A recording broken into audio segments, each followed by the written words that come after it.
Hi guys, hope you're all well. Today I'm going to talk about a subject that guys are generally not discussing, and they probably should be a bit more, with no embarrassment or concern. So I'm going to use some language that if you're a prude about these sort of things, then you might want to tune out. But if you're interested in kind of guys' sexual health and the current trend of no-fap, then listen in. And I'll try and talk about this in the most sensible manner that I can. So it's come to my attention that the no-fap thing, which for people that don't know what that means, it means basically not masturbating. That's become a pretty sort of big trend at the moment. A lot of guys are talking about doing that for various different reasons. There's been some health sort of things mentioned about it, that it might have positive benefits in some way. It might aid testosterone, it could aid gym gains, and then there's guys that are doing it for other reasons, which I'll discuss. And I've got some interest in this from the gym perspective and a health perspective, and also I've kind of taken some steps in that direction myself, but I'll talk more about that nearer the end of the video, because I want to kind of go over the benefits or the pros and the cons of this kind of thing. And as a young guy, I do remember, we didn't have any information about this kind of thing. And there was a lot of kind of religious discussion at the time when I was younger. And it would make you feel horrendously guilty. And there was, we couldn't go off and ask anyone. It wasn't the done thing. So a lot of us would be kind of walking around with guilt and thinking we were sort of damaging ourselves in some way. And it was a pretty horrible time. So if you're a young person and you're watching this, hopefully this will answer some of your queries and questions as well. So the whole idea of no-fap, the guys that don't ejaculate in any manner will somehow have higher testosterone. The medical evidence does not support that. And I kind of know where it's come from. And there's some stuff surrounding the gym that I'll talk about. So your testosterone levels aren't going to go higher if you don't masturbate. That's just not true. In fact, it may have the opposite effect, that guys that don't ejaculate at all for protracted periods of time, if they completely abstain from sex or masturbation or anything like that, then over time their testosterone levels actually get lower. And that is very likely the body's kind of natural response, that if you're not using that, then why would you develop higher levels of testosterone? Because that would just make guys incredibly frustrated. Testosterone creates certain elements of sex drive and aggression. And if you turn that up when guys aren't actually having any available sexual partners, or they're not even doing anything for themselves, then that's going to lead to a massive level of frustration. So I would imagine over thousands of years of evolution that we've actually come to a point where in the end your testosterone levels decline, so the requirement or the urge to do those things would lessen. And that seems pretty commonsensical, and it, like I say, it's supported by medical evidence.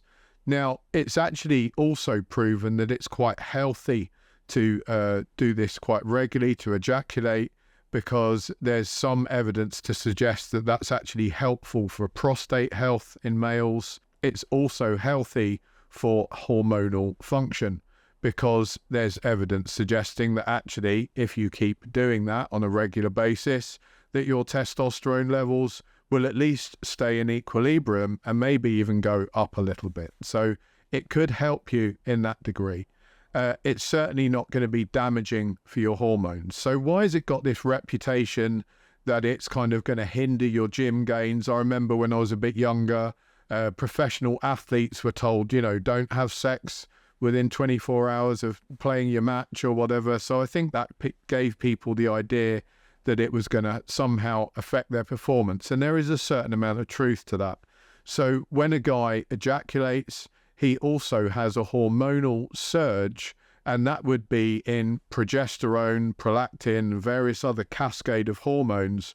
And that's commonly associated with feelings of tiredness, a sudden lack of sex drive, lethargy. And if you've if you're a guy or if you're a girl that's been with a guy, you're probably very used to this, that immediately after, that you're laying around in bed and the girl might want to carry on with some, sexual activity, and the guy's like, no, and then he falls asleep, or he has a cigarette and falls asleep, or whatever. That's kind of the common conception, and there's a lot of truth in that. The reason being is because those hormonal cascades that we release afterwards do produce those feelings, of extreme tiredness, of wanting to rest, and the sexual urge is lessened. And that might be kind of nature's way of preventing guys from just going around and impregnating every sort of female in a mile radius back in, hundreds of years ago, because that would obviously not be great if you consider that we didn't have huge amounts of resources, there wasn't freely available food everywhere, and if you just had these guys randomly making hundreds of women pregnant, that would lead to a population explosion. It wouldn't be sustainable for obvious reasons. And unfortunately, women got blessed, with the lucky part of this, that they actually can carry on having, a good fun time. They don't have the same release of hormones afterwards. They certainly have hormonal releases, but it doesn't necessarily reduce their sexual urge, make them want to go to sleep. The point being that if you're going to have some kind of sexual activity, whether that be with yourself or a partner, and you've got a massive gym session coming up, or you've got a big match coming up, you're a professional athlete and you've got to give 100% in this match, and you've got this output of hormones that's going to make you feel really tired, then the chances are you're not going to be performing at your best. So that's probably where the ideas come from. But those hormones dissipate over the space of a few hours. So you're certainly not going to be ruining your gym session if you were to, have some sexual activity in the morning and then you weren't training till the evening. That's not going to be a serious issue. And the same, if you were doing it the day before and you were going down the gym or playing a match the next day, that's not going to be an issue either. But certainly I wouldn't recommend doing anything just before heading out to go and get your, personal record deadlift at the gym and sort of stopping off to see the missus first and then going past the gym afterwards. You're not going to be in the mood for picking up seriously heavy weights. You're probably more likely going to go to sleep. I think we can see the pros and cons pretty easily with that. The other thing I would say about this activity, whether it's on your own or with a partner, is it burns a lot of calories. So it's actually quite a healthy cardio activity to partake in. That's not to be sniffed at. If you're trying to lead an active lifestyle, there's certainly nothing wrong with getting the heart rate up and burning as many calories as you possibly can. And that is literally the only cardio I know that is really enjoyable, because all other cardio sucks. We all know that. So if you can actually get an opportunity to do some cardio that's pretty decent, I would suggest doing it. Now, I don't know where this current trend has come from. It doesn't seem particularly to be born out of any particular health benefit or whatever. It seems to be more of a kind of cult-like trend that these guys are kind of bucking, the norm, and they're being what I would describe as like straight edge, but straight edge to the absolute limit. We certainly know that young males have declining interest in, having sexual partners, and that may mean they've also got declining interest in any sort of sexual activity, even if it's just with themselves.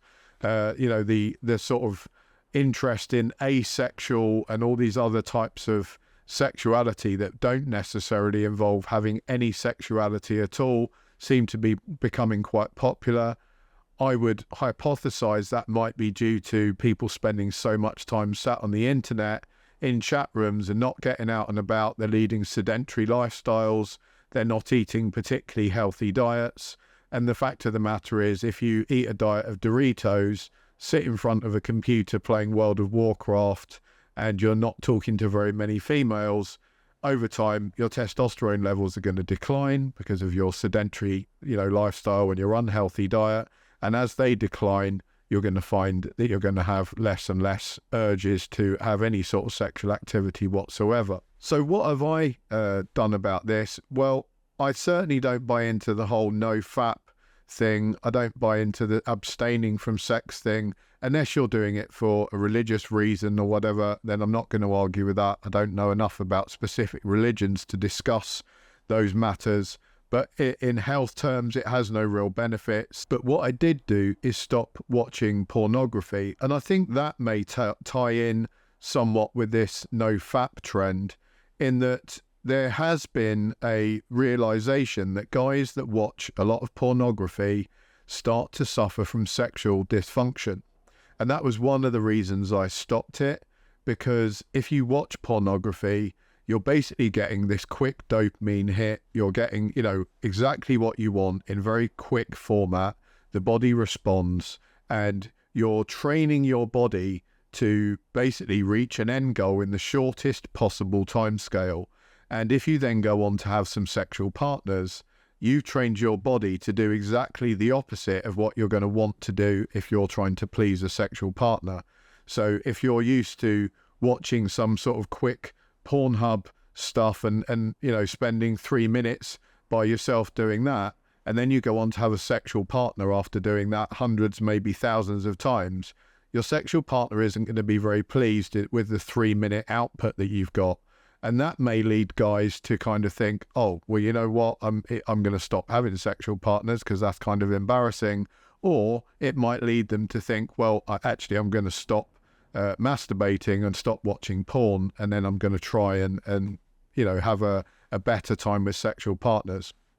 And that was certainly my take on it, was that I don't want to train my body to do something that is not going to be pleasing to a partner of mine.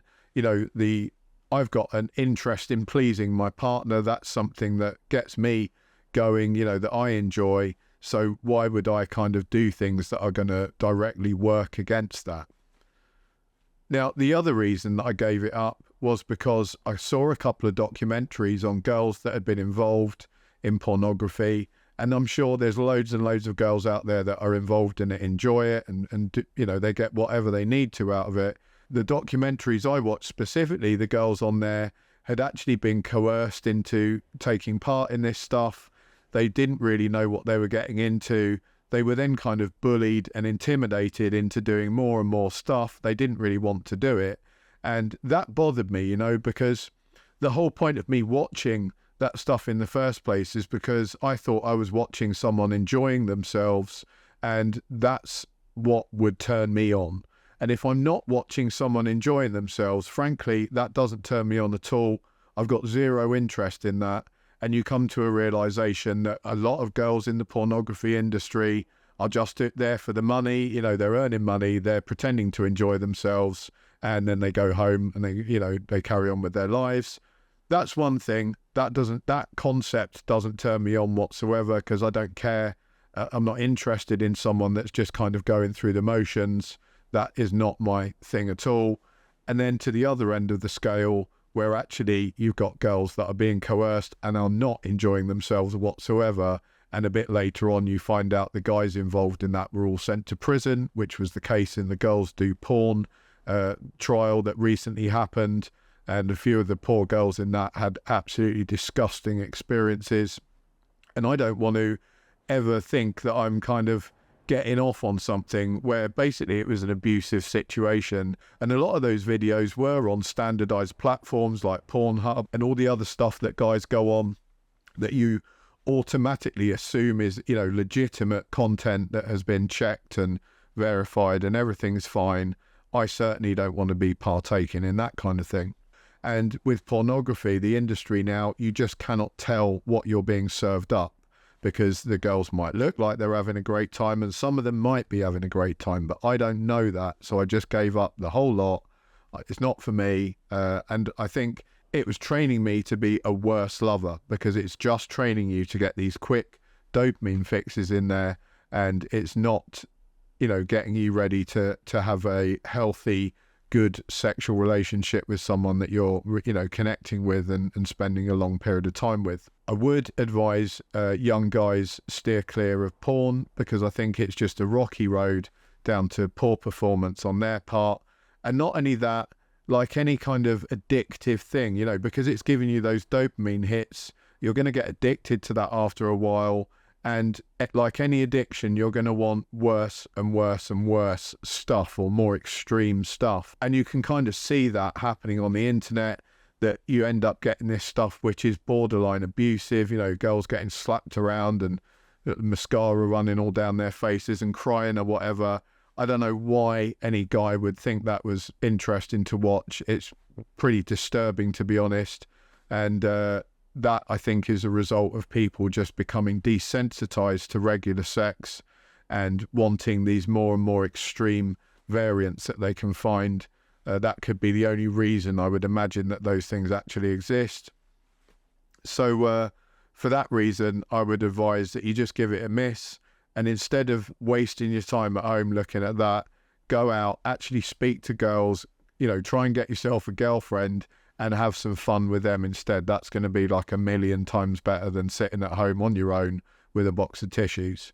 So sorry about the weird and disturbing content. If you're used to my other content, this is probably a bit of a strange one, but I wanted to talk about it because it's important for male health. It's important for young men to think about, and it's something that probably isn't discussed very much, and certainly not discussed by sort of average guys like me. You normally find it some sort of weird sex therapist with pink hair or whatever, and we sort of take everything they say with a pinch of salt. So I hope this is useful to some people. Don't be embarrassed. I'm not embarrassed about it. I don't care what people think about that. Have a great one, guys. I'll catch you next time.